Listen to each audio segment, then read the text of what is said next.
Nurani Ismail kelas 12 IPS 1. Abdi di dieu rek ngajelaskeun carana ngadamel jus melon. Di video selanjutnya aya cara-carana. Di dieu aya blender, gunting, pisau, melon, susu, es batu, jeung cai bodas.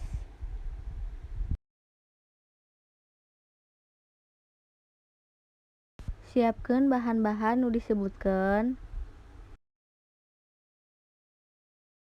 Langkah kahiji nyaeta potong melon laleutik. Di dieu abdi nganggo 250 gram melon.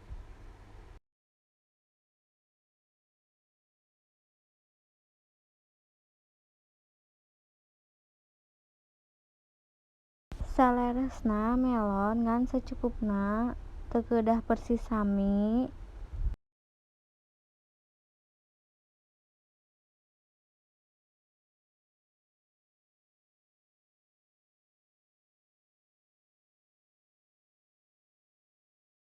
Kadua, lebeutkeun susu kental manis. Di dieu abdi ngan nganggo hiji saset.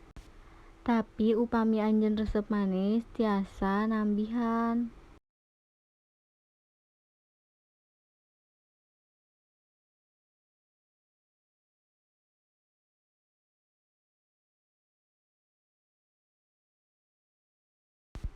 Katilu, tuang cai bodas 100 ml.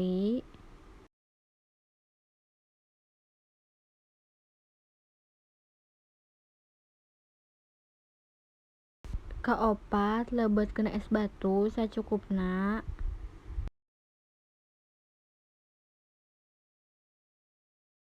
Adun salami 3 dugi 5 menit kanggo hasil anu sae.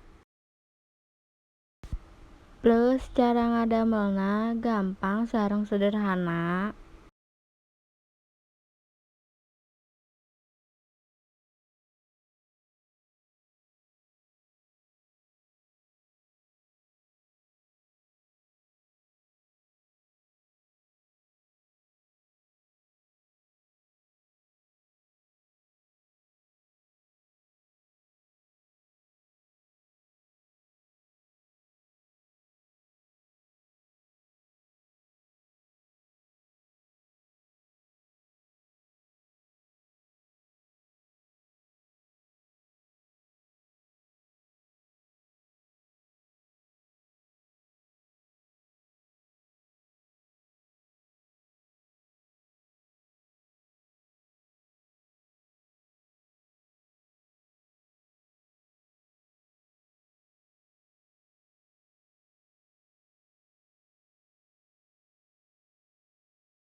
Hayu urang ngadamel jus melon kusabab seueur manpaatna. Salah hijina vitamin K sareng vitamin E anu sae pikeun kasehatan kulit.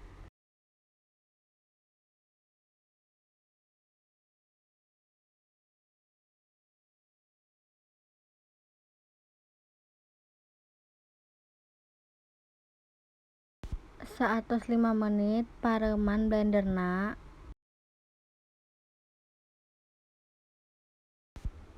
Kalima, tuangkeun jus melon ka gelas.